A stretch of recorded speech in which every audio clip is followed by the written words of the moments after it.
you have to say no. And sometimes I'm like, whoa. And I'm like, yeah, whoa, get away from me. You know what I mean?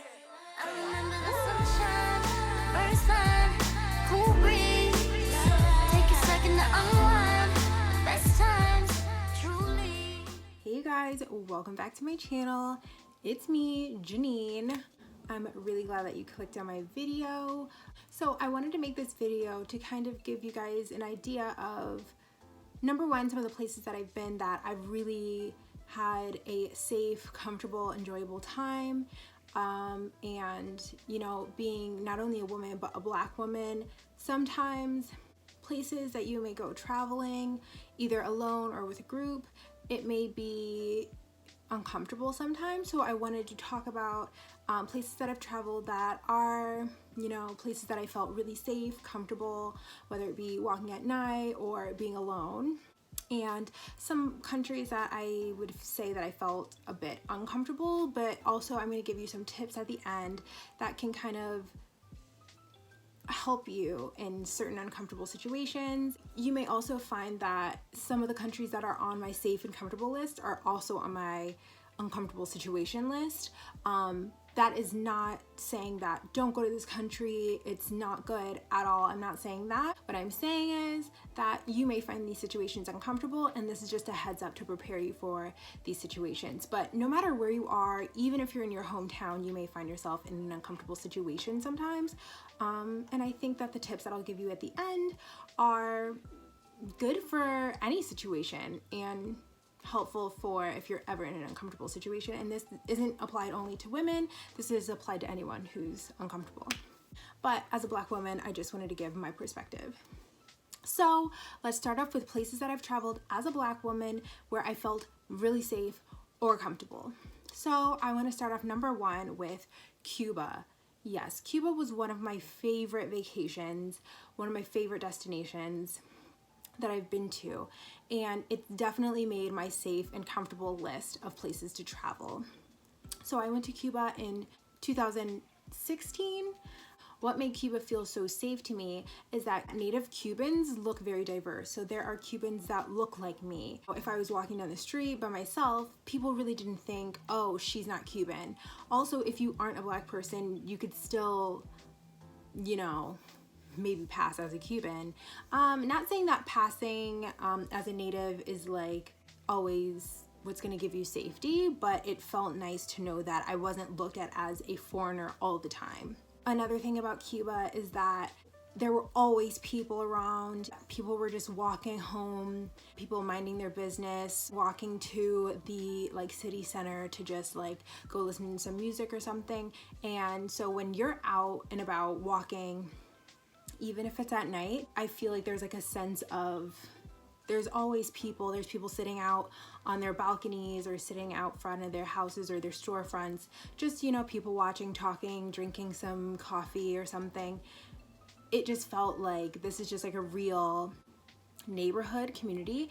And these were in all the cities that I visited. Havana, I went to Trinidad, I went to Vinales, and each place that I went in Cuba had the same sense of community, the same sense of safety that I felt in each city. So I thought that was really cool that I felt that, because I don't even always feel that in the US. The second country I would name for my safety and my comfort would be Iceland. So I wouldn't say that Iceland was the most diverse place that I've ever been. Definitely not.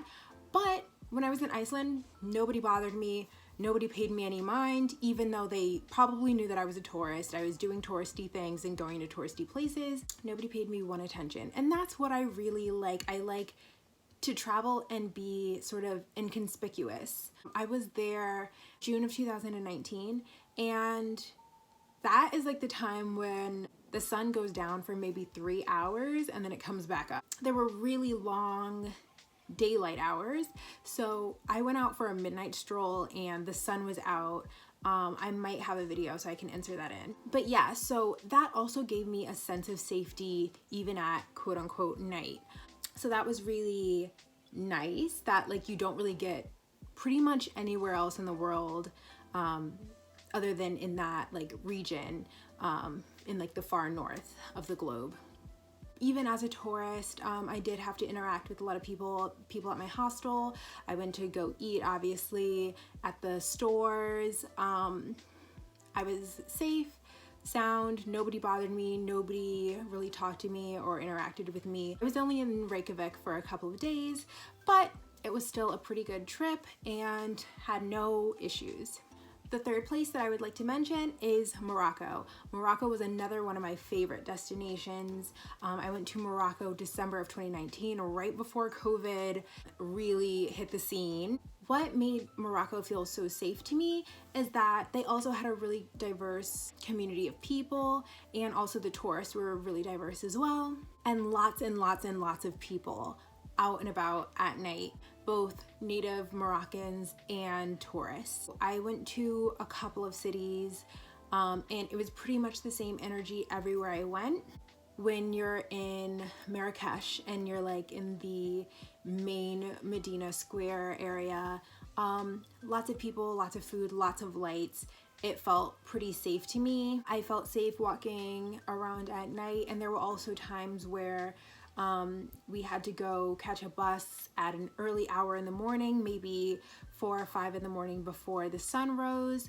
And those situations went smoothly as far as us getting a taxi, us waiting for our taxi, and things like that. That was also a country that made my safety list. I want to start up with Tanzania. I think that Tanzania was a great place that I went, that I felt safe. Especially when I was in Zanzibar. It was really a nice change of pace from Dar es Salaam. And here's why I want to group it with other countries that I've been to. It's because as a Black woman, I could more easily blend in with the native peoples. Again, I think that when you look like the native peoples and not necessarily like a foreigner and like giving foreigner, you know, flashing lights, like, hey, I am on vacation here, that can give you a sense of safety by being able to blend in. Tanzania, Kenya, Ghana, Uganda, these places I was able to blend in a lot easier than say when I had my vacations in Asia. I can't really give the perspective of what it's like to look like a foreigner in these countries.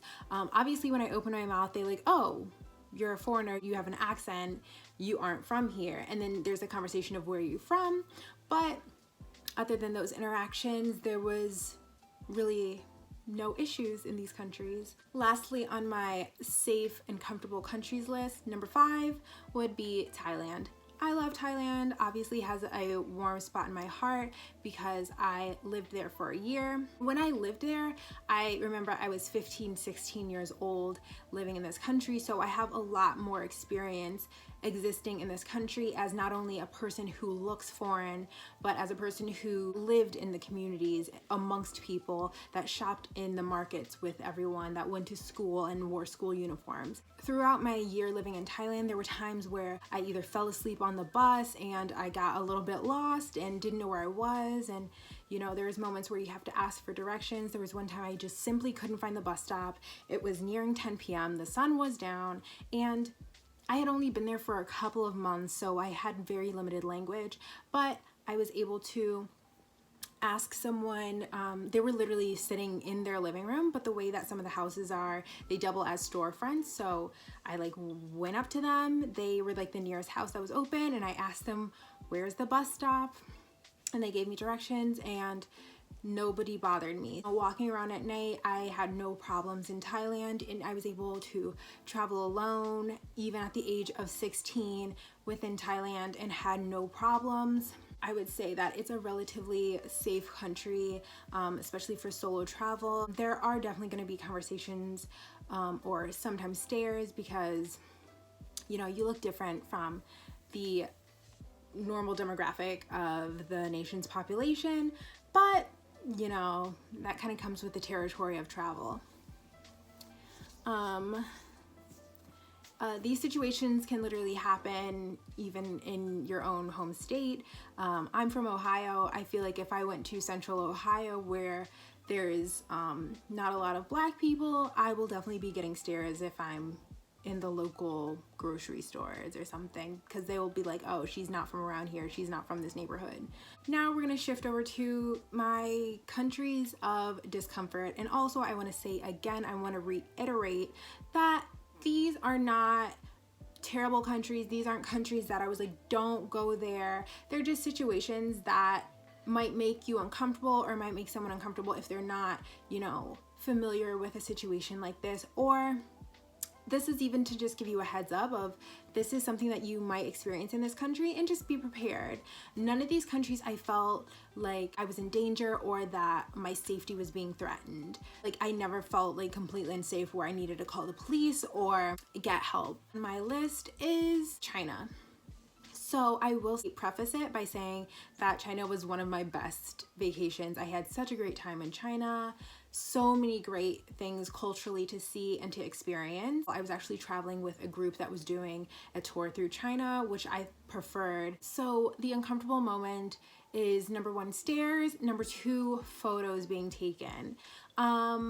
And here's the thing, we were doing touristy things in touristy areas, so this will draw a large crowd of people from all over. So what I can say is that when you're on the Great Wall of China, when you're in Beijing, when you're in Shanghai, people are definitely gonna stare, but the people that are from these cities are kind of used to tourists being in their cities. It's normally people that are from China, but they're from more rural areas, and they're coming to the big cities to come have a holiday or a vacation as well. And they may not be used to seeing Black people in person. They might have seen them on TV or seen them in magazines or something like that, but maybe not have seen them in real life. So when they come to the big city, they're on their vacation and they're like, oh my goodness, look, that's a Black person in real life. They want to pull out their camera and take a picture. That being said, it's a very uncomfortable situation for a Black person to have pictures being taken, sometimes without consent. Sometimes it can be with consent, but because of a language barrier, it's like you didn't even give me a chance to say yes or no. And it's more than likely gonna happen if you look different. This even happens for people that aren't Black, but they just look not like a Chinese native person. So that's just a heads up. It didn't ruin my vacation, the pictures that were taken. It just was something that I experienced.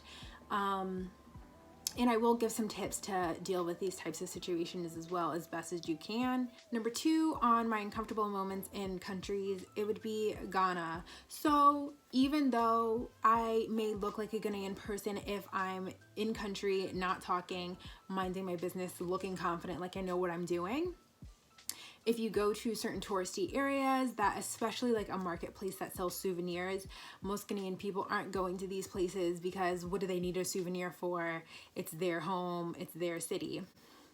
A lot of the salespeople, especially the men, would do this sort of call, and it's just to like get your attention, just to get you to turn your head. And once you turn your head, they're like, oh, come to my stand, come to my stall, I'll give you a good deal, this and that. They do this. And I was like, what the heck is that? I never heard none of that before.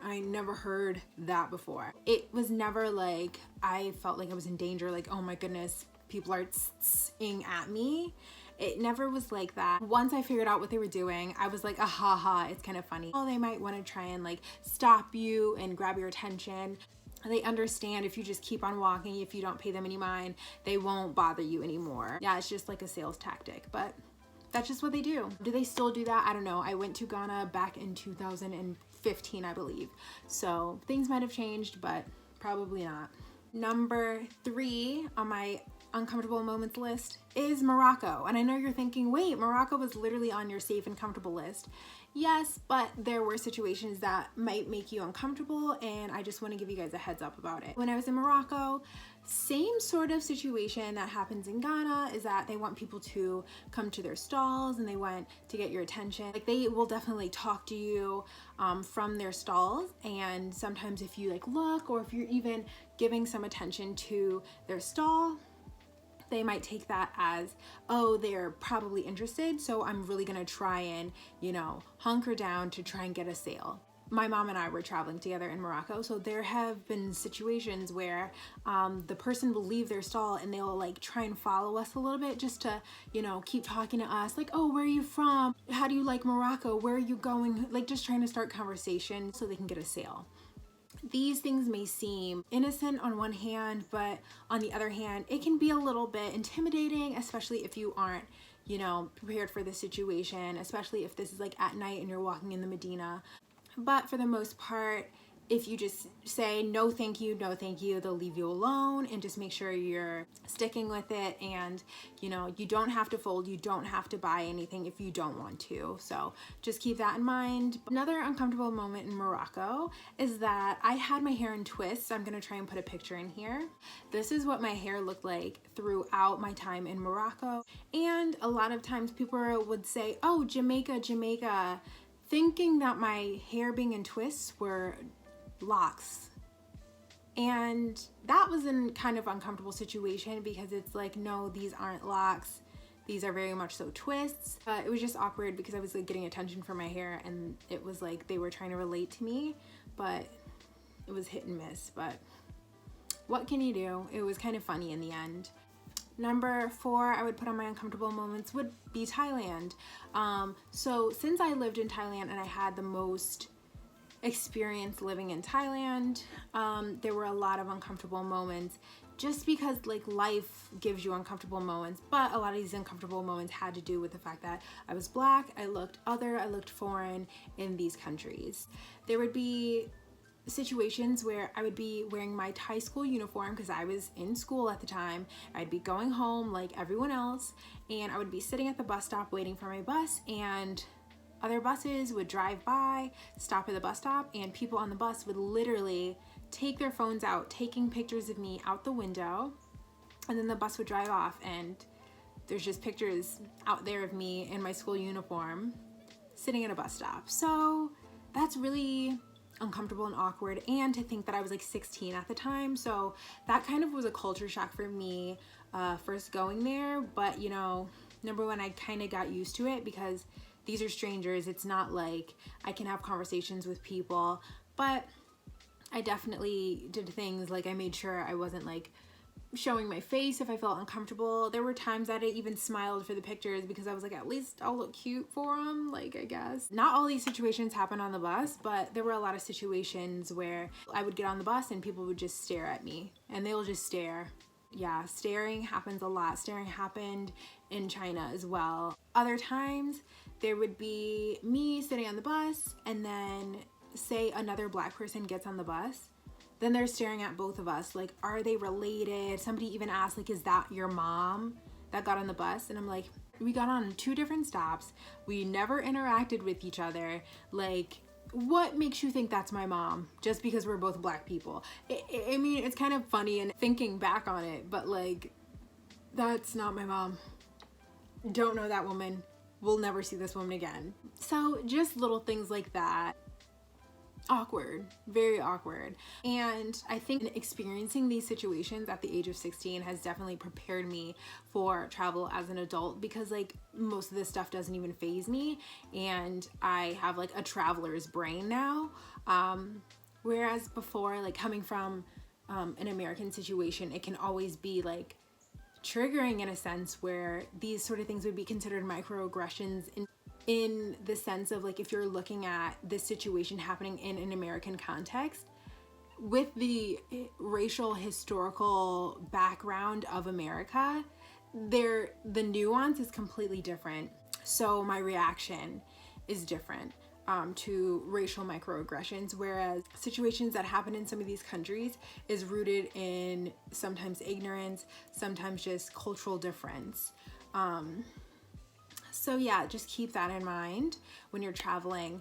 What I will say about some of these situations is that I'm not necessarily excusing some of this behavior. I definitely want to say that it's not, you know, an excuse to say this is just how it is. I 100% feel that if you're taking pictures of someone, Get consent from that person. If you see that they're uncomfortable, don't continue to take pictures. And this is for even if you are going to someone else's country, don't just take pictures of the natives. You ask permission. And in some cases, you pay these people, especially if they're working at a storefront and you just want a picture for your memories, you pay these people. They're sitting out there because this is their job and they're there to make money, not for your entertainment. And the same way, vice versa, if you're a native person and you see someone who looks different from you, don't just take their picture. And if you want to take their picture, you ask for their consent. And if they say no, you take no as the answer. Don't try and sneak a picture because that's so disrespectful. But I do have some tips for you guys for traveling to make you feel a little bit more safe, or that might help you out in uncomfortable situations. My first tip is to know the culture of where you're going. If you're going to a predominantly Muslim country, you may want to not opt for the shortest shorts you have. Not saying that you have to wear long skirts or long sleeves even if it's hot weather. You just should make sure that your clothing is appropriate just so you can feel more comfortable in the country. And I think it's just respectful of the country that you're going to visit to be aware of their culture, their customs, and just the way that they do things. Also, it's really important to know the relations between men and women in the country that you're visiting. So when I'm in Europe, for the most part, we have very similar cultural situations between men and women.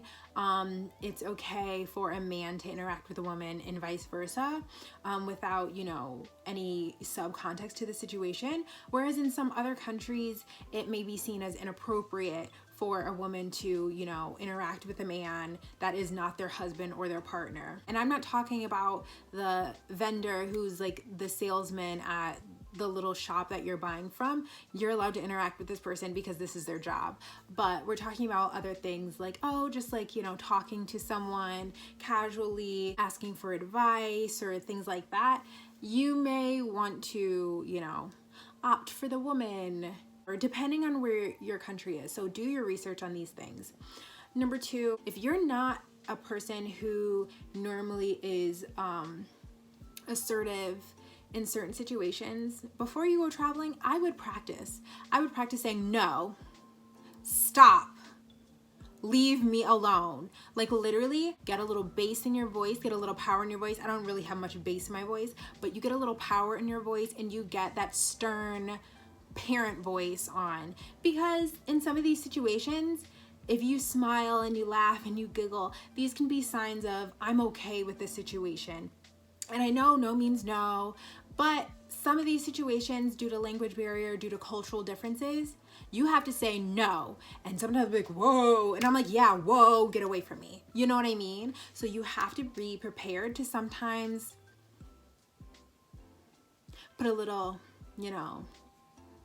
like I'm not actually gonna do anything, but they're not gonna actually do anything either. But when I say no, back off because you don't know what I'm about to do. But like the thing is, like, I'm serious. I'm like usually smiley and funny and ha ha he he, when I'm traveling, but I'm also ready. I'm ready to say no, stop, get away from me. If somebody's too close, get away from me, back up. Even if you don't speak my language, you can feel what I'm saying. If you have to practice in real life, do it. Why not? What's gonna happen? Nothing. They're gonna hear your message loud and clear. And also, it's really important to know where to ask for help. This goes along with the first tip with know your culture, know the relations between men and women. Say you're walking down the street, you need to ask for help, you need to ask for directions, and you see a bunch of men hanging out in a cafe together. I would suggest don't go in there. Not because they're gonna harm you, not because they're doing anything, but there may be cultural, implications for you, even just asking directions. If I see a cafe with a bunch of men inside and then I see, women, walking down the street with their kids or something, opt for the women and children. Not saying that across the board women and children are the safe bet, but 9 times out of 10, they're going to be the safer bet. Not saying that these men are going to attack you, not saying that these men are going to do anything, but just cultural differences between interactions between men and women. you just want to be on the safer side of every situation that you're in. If you need to go somewhere, you need a taxi and you need to be traveling, say even if it's in the middle of the night, say you need to catch a bus really early in the morning and you need a taxi from your place that you're staying at to the train station or something, always ask your hotel or your riad or your hostel or wherever you're staying, ask them if they can, you know, call you a taxi. Instead of just like going out in the street and waiting for a taxi to come by, ask them if they can call you a taxi, because I'm sure they have a number of someone who can come and pick you up. If not, they can have someone who can walk you to the end of the street and stay there with you until a taxi comes by. And make sure you tip the person that, you know, comes and walks with you at 5 in the morning to go catch your taxi. That's the safer bet than going out by yourself and just hoping a taxi drives by in the middle of the night. And also, you can always go into a restaurant where you see lots of people. The numbers are your friends in these situations. When you see lots of people at a restaurant, you can go ask the hostess or a waitress for help if you need help or something like that. One last, you know, thing that can make you feel a little bit safe that you may not think about. So different countries have different laws on, you know, tasers, stun guns, pepper spray, even little knives. Different countries have different laws, and currently I live in the UK and all of these things are illegal. Anything that is purchased to be used as a weapon is illegal to be used. You can't use these things without getting in trouble yourself. So I have, it's a little, you press the button and it has a high-pitched little alarm siren that goes off. It also has a little flashlight end on here. I will not be playing the sound for you, but you can go find it on Google. I can probably put a link in the description. This is what I use to travel. I even brought it home to the US with me because I'll be needing it when I go back. But this can just draw attention to where you are, even if there's nobody out on the street and, you know, somebody is like following you, or you feel very uncomfortable in the situation you're in and you're like, I feel uncomfortable, I'm gonna draw attention to myself. You press the button, the loud siren goes off. At least people will be looking out their window. What is that? People will be coming outside. What's that noise? And that will definitely probably deter somebody from, you know, advancing on whatever they're doing.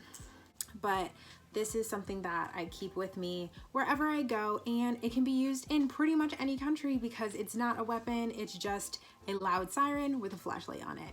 So I hope these things were helpful to keep you safe and to just like give you a heads up of what situations kind of made me uncomfortable and which places were really great destinations that made me feel safe and comfortable while I was on vacation. So if you have any comments, if you have any extra tips that you guys would like to add, if you have any countries that you felt comfortable traveling in and that you felt safe and comfortable as well, definitely put them in the comments down below. If you haven't already, like, comment, subscribe, do all of that good stuff. And I hope I see you guys again soon. Thank you so much for watching my video again. And yeah, bye.